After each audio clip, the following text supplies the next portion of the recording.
everyone, it's me. I just wanted to stop in and do a quick video blog just to let you guys know how my weekend went.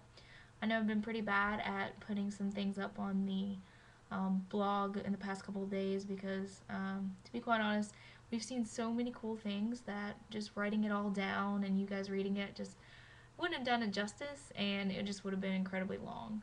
So, Saturday, Stephanie and I took a train down to Seward and did the Kenai Fjord National Park cruise. It was 6 hours long once we got to Seward.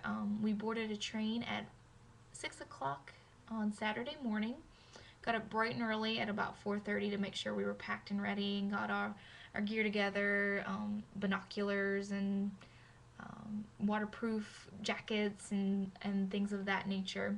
So we got everything together. We headed down to the train station, took a taxi down there, loaded everything up, and we were on our way. Within the first 20 minutes, I think we saw a moose, which was really exciting because Stephanie saw our first moose, and I was super excited for that. I can die happy now. Stephanie's seen a moose. But it was a bull moose. He was small, not very big. So that was fun.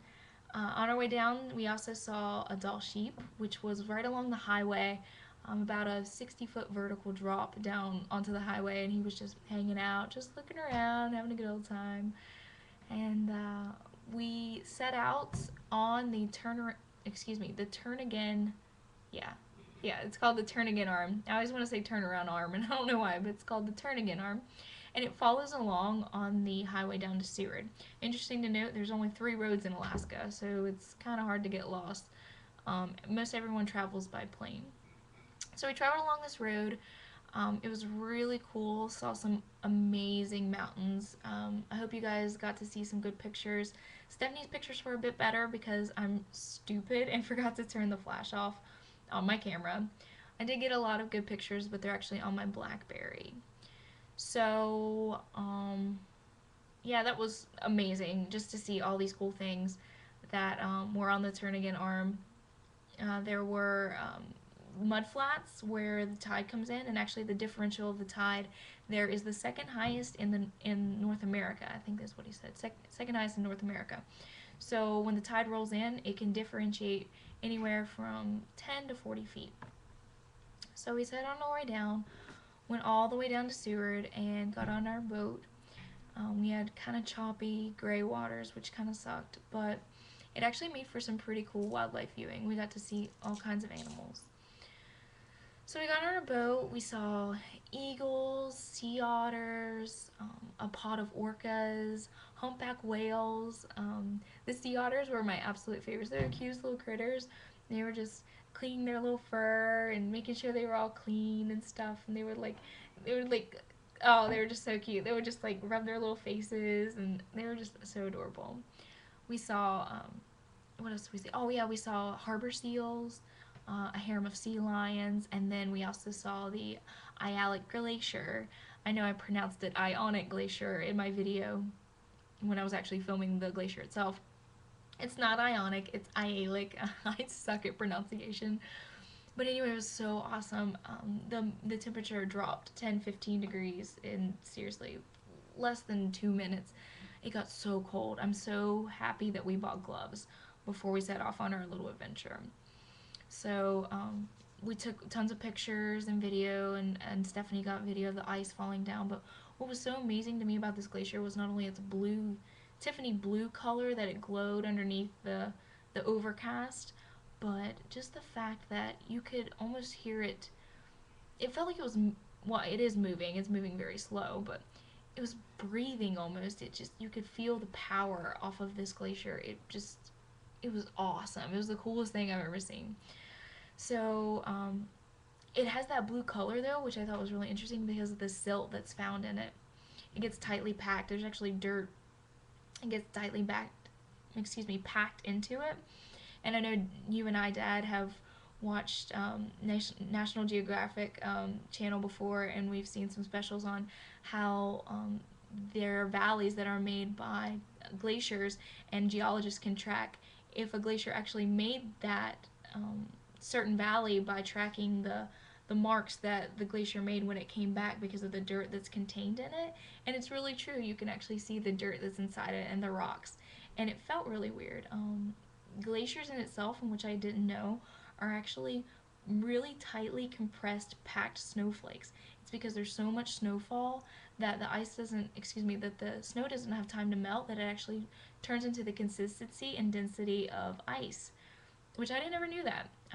So we set out from the glacier, turned again, back around. That's when we saw our humpbacks. We also saw a huge island that was full of nesting puffins. And these puffins are so cute. We saw crested puffins and tufted puffins. There are two different species of puffins that nest in Alaska during the summer months.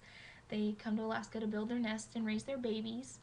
And the little babies, they don't know how to fly. They just fall into the water. We didn't see any fall into the water, thankfully, because I probably would have flipped out and been like, ah, baby died. But no, that's what they're supposed to do, which is really interesting. They don't fly. They just fall out of their nest into the water, but they instinctively know how to swim, which is really cool. Nature's awesome.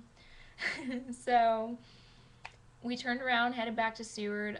Unfortunately, the waters were really, really choppy. I got nauseous at one point. Stephanie got really sick, and I felt so bad for her, but she stuck in there like a real trooper. She did amazing, and she saw all the highlights of everything. The only thing she did miss was the puffin colony, which was fun, but she got to see the whales, and that was the big highlight in the glacier. And I was so happy she was there. I love her. She's my best friend. Love her, and she's amazing. So anyway, we turned around, went to back to Anchorage, got back on our train, met some nice people from Linside, West Virginia. I also met a woman from Gary, West Virginia, which was very interesting. The guy from Linside, his parents actually work at where my dad works. It's kind of weird. Small world, I suppose.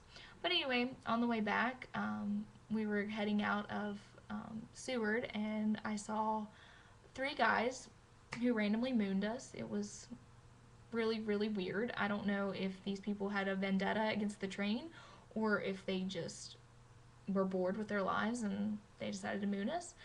But yeah, that was a really random portion of the trip.